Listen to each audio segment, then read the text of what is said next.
Good morning friends, so welcome to the prelims booster session. आज का पहला topic है US secondary sanctions on Russian oil firms. Topic economy के लिए important है। इंडिया ने कंसिस्टेंटली अपोज किए हैं यूनिलैटरल इकोनॉमिक सैंक्शंस, लेकिन ऑफ्टन इंडिया जो है कंप्लाई करता है यूएस इम्पोज रिस्ट्रिक्शंस ताकि कोई फॉल आउट ना हो। इंडियन रिफाइनर्स ने ऑलरेडी ईरान और वेनेजुएला से ऑयल इंपोर्ट करना बंद कर दिया था जब यूएस ने सैंक्शंस लगाए थे इन कंट्रीज़ को। अब जब न्यू यूएस सैंक्शंस लगे हैं रशियन ऑयल जायंट्स पर, एक सिमिलर सी सिचुएशन आ गई है। इंडिया जो है अवॉइड करता है डीलिंग विद सैंक्शन एंटिटीज़ ताकि यूएस के सेकेंडरी सैंक्शंस के रिस्क को अवॉइड किया जा सके। तो सेकेंडरी सैंक्शंस क्या होते हैं? ये वो होते हैं जो कि direct targets of US restrictions के आगे तक जाते हैं। मतलब प्राइमरी सैंक्शंस तो क्या होते हैं कि वो अमेरिकन सिटीजन्स और कंपनीज को कहते हैं कि उन ब्लैक लिस्टेड एंटिटीज से आप डील नहीं करोगे।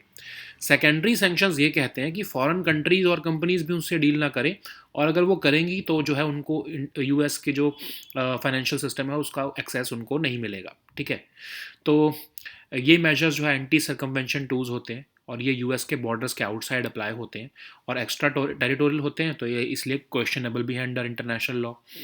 यूएस की डॉलर जो डोमिनेंस है ग्लोबल ट्रेड में उसका यूएस फ़ायदा उठाता है, और जो अमेरिकन फाइनेंशियल सिस्टम है उसका वो फिर एक्सेस जो है वो छीन लेता है उन कंट्रीज से जो इन सेकेंडरी सैंक्शंस को अवॉइड अवॉइड करते हैं। तो सेकेंडरी सैंक्शंस हमेशा ऐसा कुछ नहीं कि फाइन्स ही इम्पोज करेंगे, बट वो क्या करते हैं कि फॉरेन एंटिटीज़ जो कि यूएस फाइनेंशियल सिस्टम का एक्सेस अदरवाइज यूज़ करती हैं, उनको जो है वो एक्सेस जो है उनका ब्लॉक कर दिया जाता है ताकि जो है वो ब्लैक लिस्टेड एंटिटी से वो डील ना करें। तो इंडियन रिफाइनर्स या बैंक्स जो है वो इसलिए रशियन ऑयल इंपोर्ट्स को भी कट बैक करेंगे ताकि पेनल्टीज़ ना लगे। एक्सपर्ट्स का कहना है कि एक इमीडिएट ड्रॉप देखने को मिलेगा इंडिया के रशियन इंपोर्ट्स में, जो इस समय पर 35% ऑफ टोटल इंपोर्ट्स हैं। यूएस सैंक्शंस का रियल वेट होता है क्योंकि ये बैंक्स, इंश्योरर्स, इन्वेस्टर्स को कॉशियस बनाते हैं। मोस्ट इंडियन रिफाइनर्स जैसे आरआईएल है या पब्लिक सेक्टर कंपनीज हैं, वो यूएस मार्केट पर हैविली रिलाई करते हैं, बैंकिंग नेटवर्क पर भी रिलाई करती हैं और टेक्नोलॉजी पार्टनर्स पर भी रिलाई करती हैं। तो इसलिए इन सैंक्शंस को अवॉइड करने के लिए इंडियन रिफाइनर्स और बैंक्स जो हैं वो एक्सट्रीम कॉशन जो है वो अपनाएंगे। गवर्नमेंट ओन्ड रिफाइनर जो है वो ऑलरेडी रिव्यू कर रहे हैं कंप्लायंस रिस्क को, और कुछ रिफाइनर जो है वो रशियन ऑयल को थर्ड पार्टी ट्रेडर्स से भी ले सकते हैं, जब तक उन थर्ड पार्टी ट्रेडर्स या फिर इंटरमीडियरीज पर भी यूएस एक्सटेंड कर नहीं कर देता है सैंक्शंस। ठीक है, तो इंडियन गवर्नमेंट जो है वो टाइम टू टाइम ये तो बोलती है कि हम जहाँ से ज़रूरत होगी हम वहाँ से ऑयल ख़रीदेंगे, लेकिन ये सैंक्शंस जो है इनको अवॉइड करने के लिए एक तरह से मॉडरेट करनी पड़ेगी अप्रोच गवर्नमेंट ऑफ इंडिया को भी, ताकि जो है उसका इम्पैक्ट फाइनेंशियल सिस्टम पर ना आए। ठीक है, नेक्स्ट हम टॉपिक देखते हैं, takeaways from Trump Xi meeting. ये टॉपिक आपके इंटरनेशनल रिलेशंस के लिए इंपॉर्टेंट है। तो यूएस प्रेसिडेंट डोनाल्ड ट्रंप और चाइनीज़ प्रेसिडेंट की जो है रीसेंट मीटिंग हुई है, जिसमें चाइना ने एग्री किया है कि वो global exports of rare earth minerals को 1 साल तक करेगा। यूएस के साथ डील की है। यूएस उसके रिटर्न में टैरिफ्स जो चाइना पर लगाए गए हैं उसे रिड्यूस करेगा। तो ये मीटिंग जो थी केयरफुली मैनेज्ड ऑप्टिक्स थी, जिसमें प्रेसिडेंट ट्रंप ने एक पोलाइट और डिप्लोमेटिक टोन को अडॉप्ट किया। ट्रंप ने रेफर किया चाइना और यूएस को एज G2, एक सिंबॉलिक रिकग्निशन है चाइना की ग्लोबल पावर की। दोनों लीडर्स ने म्यूचुअल डेफरेंस और रिस्ट्रेंट दिखाया, एक शेयर्ड अंडरस्टैंडिंग दिखाई, डेलिकेट बैलेंस दिखाया बिटवीन वर्ल्ड की टू लार्जेस्ट इकोनॉमीज। और ये की टेक अवे अगर हम देखें ट्रंप और शी की मीटिंग का, वो था rare earth exports. President Trump ने अनाउंस किया कि चाइना ने एग्री किया है कि वो एक्सपोर्ट करेगा रेयर अर्थ मिनरल्स को फॉर 1 ईयर, और इसके रिटर्न में ट्रंप ने टैरिफ्स जो हैं चाइनीज़ गुड्स पर वो 10% कम कर दिए हैं। अब इससे जो है वो चाइनीज़ बिजनेसेस पर जो है वो प्रेशर कम होगा, और बीजिंग जो है वो कॉम्प्रोमाइज़ और करने के लिए उनको एनकरेज किया जाएगा। तो अपने फर्स्ट टर्म में ट्रंप ने एक हार्ड स्टैंस लिया था चाइना पर, और उनको कहा था कि वो एक स्ट्रेटजिक राइवल है। लेकिन अब सेकंड टर्म में ट्रंप जो है वो कमर्शियल अप्रोच रख रहे हैं और ट्रेड डील्स पर फोकस कर रहे हैं, डोमेस्टिक इन्वेस्टमेंट्स पर फोकस कर रहे हैं। यूएस प्रेसिडेंट जो है वो एक सेंस ऑफ अनसर्टेनिटी जो है वो उन्होंने दिखाई about America's future with China. इस सो कॉल्ड G2 समिट पर ट्रंप ने कंसर्न्स दिखाए हैं अमंग अलाइज कि यूएस जो है वो चाइना फर्स्ट की तरफ जो है वो मूव हो रहा है, और बिजनेस फोकस्ड पॉलिसी की तरफ मूव हो रहा है। यूएस जो है वो ऑफ कोर्स इंडिया को मैसेज दिया गया कि यूएस जो है वो मैनेज करना चाहता है चाइना को, लेकिन प्रॉब्लम ये है कि ट्रम्प क्या वो अकेले करना चाहते हैं ऐसा, या फिर वो अलाइज की हेल्प लेना चाहते हैं उसमें, जैसे कि क्वाड के अलाइज की। तो एक न्यू फेज़ है ये यूएस चाइना रिलेशंस में। और इंडिया जो है अब उनके लिए ये प्रेडिकमेंट हो गया है कि जो चाइना पर जो टैरिफ्स रिड्यूस किए हैं, तो अब इंडिया जो है वो सबसे ज़्यादा हाईएस्ट टैरिफ रेट जो है इंडिया पर लगाया जा रहा है यूएस द्वारा। तो हम एक ट्रेड डिसएडवांटेज पर हैं। इससे जो है यूएस इंडिया ट्रेड डील और ज़्यादा इंपॉर्टेंट हो जाएगी। तो जैसे जैसे ट्रंप ने ट्रेड ड्रिवन जो स्ट्रेटजी अपनाई है रीशेप करने के इस रीजन को, इंडिया को भी रीथिंक करना पड़ेगा अपनी अजम्पशंस अबाउट अमेरिकन इंटेंट और चाइनीज़ एम्बिशन। इंडिया के लिए जो है ये चैलेंज रहेगा कि कैसे यूएस चाइना के बैलेंस को हम जो है वो केटर करेंगे। नेक्स्ट हम टॉपिक देखते हैं सीपीआई हाउसिंग इंडेक्स। ये टॉपिक आपके इकोनॉमी के लिए इंपॉर्टेंट है। मिनिस्ट्री ऑफ स्टैटिस्टिक्स और प्रोग्राम इम्प्लीमेंटेशन जो है उन्होंने प्रपोज किए हैं कुछ की methodological reforms consumer price index में, खासकर कंपाइलेशन में हाउसिंग इंडेक्स के, ताकि इन्फ्लेशन की मेजरमेंट जो है वो ज़्यादा एक्यूरेट हो सके, रिप्रेजेंटेटिव हो सके और ट्रांसपेरेंट हो सके। सीपीआई आपको पता है इंडिया का मेन मेजर है रिटेल इन्फ्लेशन का, और उसके जो बेस ईयर को 2012 से रिवाइज करके 2024 करने का प्लान किया जा रहा है। और आइटम्स जो है वो हाउस होल्ड कंजम्पशन एक्सपेंडिचर सर्वे के जो है वो बेस पर होंगी, जो अभी 2023-24 में किया गया है। हाउसिंग डेटा जो है वो बाय एनुअली कलेक्ट किया जाता है सिर्फ अर्बन एरियाज़ में, लेकिन कहा जा रहा है कि इसको रूरल एरियाज़ में भी अब कलेक्ट किया जाएगा। ठीक है। इकोनॉमिस्ट ने क्रिटिसाइज़ किया है कि जो एम्प्लॉयर प्रोवाइडेड ड्वेलिंग्स होती हैं उसका जो है उसकी इंक्लूजन जो है वो हाउस रेंट उसकी इंक्लूजन होनी चाहिए, ताकि जो हाउस रेंट अलाउंस है उसको जो है वो सही से कैलकुलेट किया जा सके। तो रेंट डेटा जो है वो मंथली कलेक्ट किया जाएगा। कवरेज जो है वो एक्सपैंड होगी रूरल और अर्बन एरियाज दोनों में। गवर्नमेंट और एम्प्लॉयर प्रोवाइडेड अकोमोडेशंस को एक्सक्लूड किया जाएगा ताकि डिस्टॉर्शंस ना हो रेंट कैलकुलेशन में। रेंट डेटा जो है वो कलेक्ट किया जाएगा सिलेक्टेड ड्वेलिंग से हर महीने अब, रादर देन सिक्स मंथ्स। और जो एच डेटा है फॉर द फर्स्ट टाइम उसने रूरल हाउस का रेंट कैप्चर किया है, और इम्प्यूटेड रेंट जो ओनर ऑक्यूपाइड ड्वेलिंग्स है उसका भी कैलकुलेट किया है। तो एक कंपाइलेशन के थ्रू जो है रूरल हाउसिंग इंडेक्स भी बनाया गया है, और ये रिप्रेजेंट कर रहा है कॉम्प्रिहेंसिव नेशनल हाउसिंग डायनामिक्स को। तो जो प्रपोज सीपीआई रिविजन है वो अलाइन करेगी इंडिया की मेथोडोलॉजी को ग्लोबल स्टैटिस्टिकल बेस्ट प्रैक्टिसेस के साथ, और एनहेंस करेगी accuracy in assessing true inflationary pressures. Next हम टॉपिक देखते हैं नेशनल ई विधान एप्लीकेशन। टॉपिक गवर्नेंस के लिए इंपॉर्टेंट है। तो मिनिस्ट्री ऑफ पार्लियामेंट्री अफेयर्स ने सक्सेसफुली कंक्लूड किया है third national conference on national e विधान एप्लीकेशन। तो ये नेशनल ई विधान एप्लीकेशन है क्या?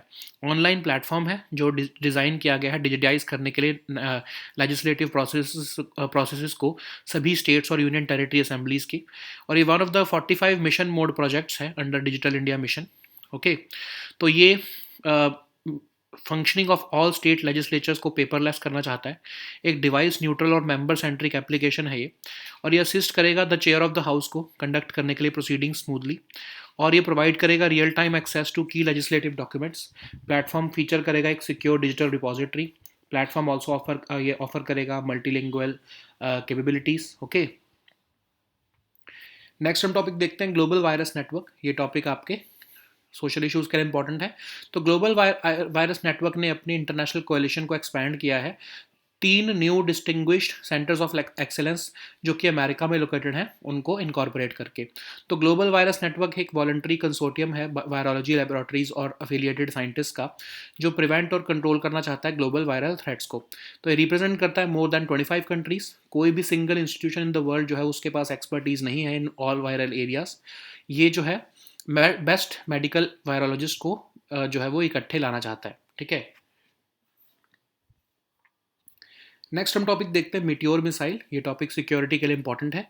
तो इंडिया जो है वो एनहेंस करना चाहता है अपनी एयर कॉम्बैट कैपेबिलिटीज़ को। उसके लिए जो है एक्विजिशन होने वाली है Meteor air to air missiles की। तो ये advanced radar guided beyond visual range air to air missile है। इसको डेवलप किया गया है by a group of European partners led by MBDA, जिसमें कि 6 यूरोपियन कंट्रीज आती हैं, UK, Germany, Italy, France, Spain and Sweden. और ये इक्विप्ड है विद अ रैमजेट इंजन इसकी रेंज लगभग 200 किलोमीटर्स है और ये डिज़ाइंड है for a speed greater than Mach 4। Okay, next हम टॉपिक देखते हैं माउंट किलिमंजारो। ये टॉपिक आपके इन्वायरमेंट के लिए इंपॉर्टेंट है। तो एक न्यू स्टडी के मुताबिक लैंड यूज चेंज की वजह से जो है वो loss of nearly 75% of natural plant species हुआ है माउंट किलिमंजारो में। किलिमंजारो लोकेटेड है नॉर्थ ईस्टर्न तंजानिया में नियर केन्या बॉर्डर। अफ्रीका का टॉलेस्ट माउंटेन है, वर्ल्ड का लार्जेस्ट फ्री स्टैंडिंग माउंटेन है, मतलब ये किसी भी माउंटेन रेंज का पार्ट नहीं है। एक स्ट्रेटो वोल्केनो है, अपनी जो है स्नो कैप्ड पीक के लिए फेमस है। किलिमंजारो नेशनल पार्क जो है वो वर्ल्ड हेरिटेज साइट है, तो उसको 1987 से रिकॉग्नाइज किया गया है यूनेस्को द्वारा। Okay, so now let us see all these topics in English. So the first topic is US secondary sanctions on Russian oil firms. This topic is important for your international relations and economy section. So India has consistently opposed unilateral economic sanctions, but it has often complied with US imposed restrictions to avoid fallout. In the past also, Indian refiners stopped importing oil from Iran and Venezuela after those countries were sanctioned by the US. Now, with the US sanctions on Russian oil giants, a similar situation is looming.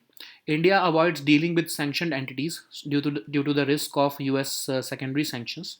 So, let's understand what are secondary sanctions. Secondary sanctions are basically those which extend beyond the direct targets of the US restrictions. Primary sanctions stop American citizens and companies from dealing with those blacklisted entities.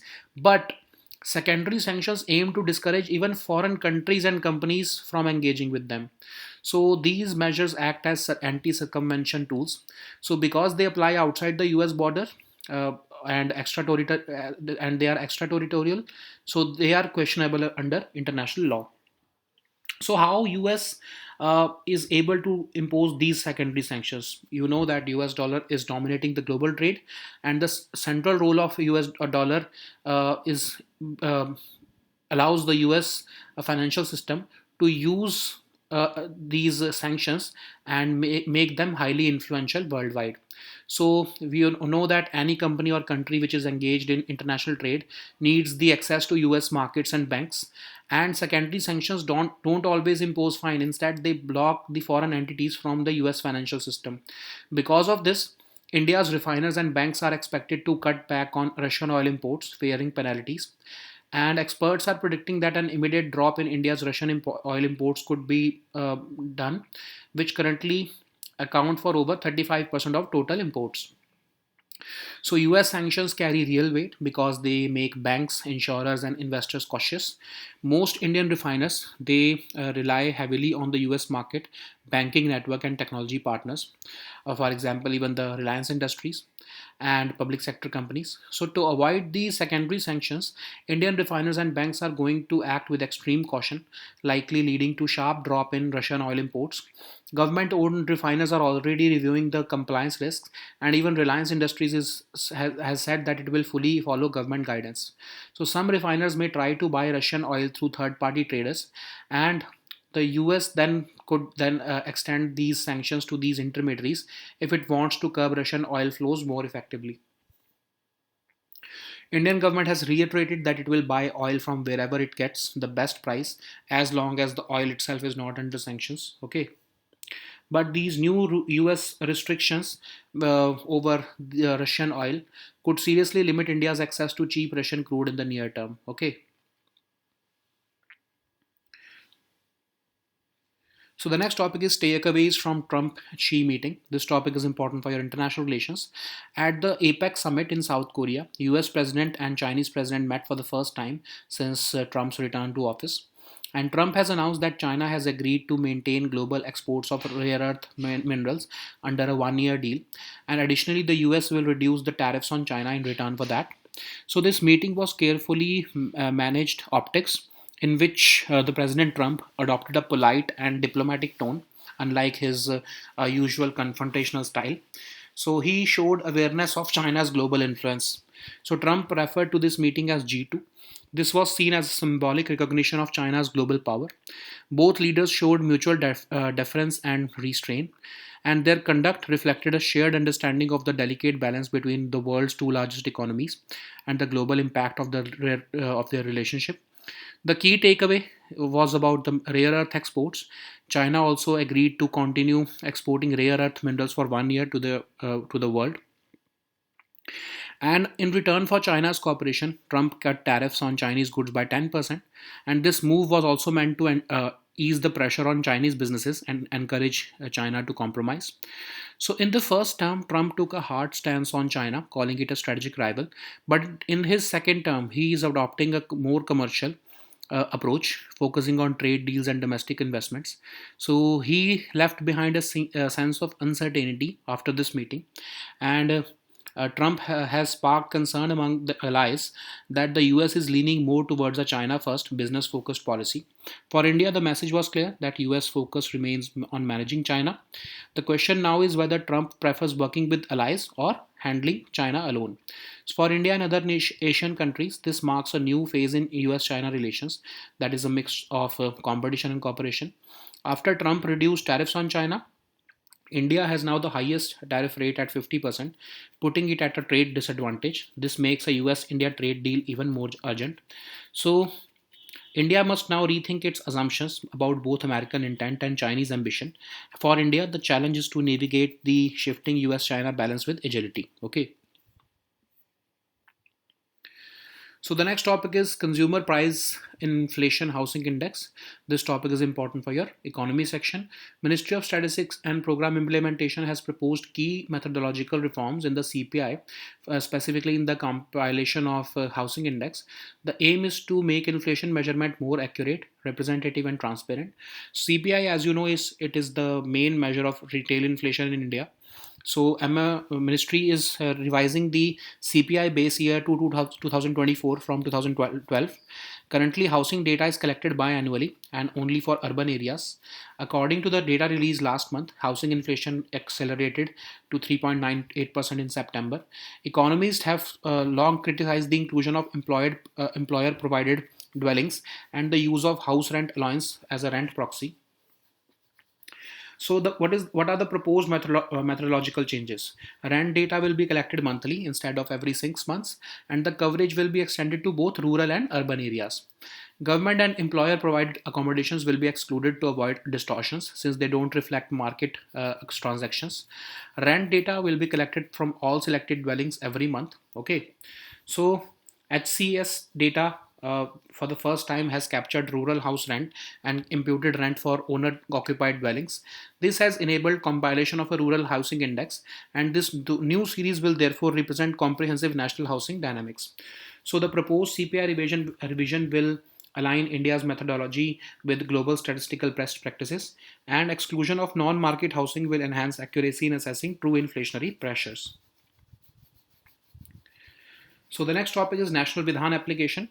This topic is important for your governance section. So recently, Ministry of Parliamentary Affairs has successfully concluded the third national conference on the National E-Vidhan application. So National E-Vidhan application is an online platform designed to digitize the legislative processes of all state and union territory assemblies. It is one of the 44 mission mode projects under the Digital India program of Government of India. It aims to make the functioning of all state legislatures paperless. It's a device neutral and member centric application. It also assists the chair of the House in conducting proceedings smoothly. It provides real time access to key legislative documents. It also features a secure digital repository. It also offers multilingual capabilities. Okay, so the next topic is Global Virus Network. This topic is important for your social issues. So, Global Virus Network has expanded its international coalition by incorporating three distinguished centers of excellence located in the Americas. So, Global Virus Network is a voluntary consortium of virology laboratories and affiliated scientists which seek to prevent and control global viral threats. So, it represents more than 25 countries and includes experts in every class of virus causing disease in humans.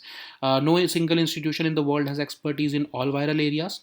So the aim of this GVN is to bring the best medical virologists together. Okay. So the next topic is Meteor missile. This topic is important for your security section. So India is enhancing its air combat capabilities by the planned acquisition of a substantial number of Meteor air-to-air missiles. So it's an advanced radar-guided beyond visual range air-to-air missile. It has been developed by a group of European partners led by MBDA, which includes 6 European nations: UK, Germany, Italy, France, Spain, and Sweden. Unlike most of the similar solid fuel missiles, this Meteor missile is equipped with a ramjet engine. It has a range of about 200 kilometers and it is designed for a speed greater than Mach 4.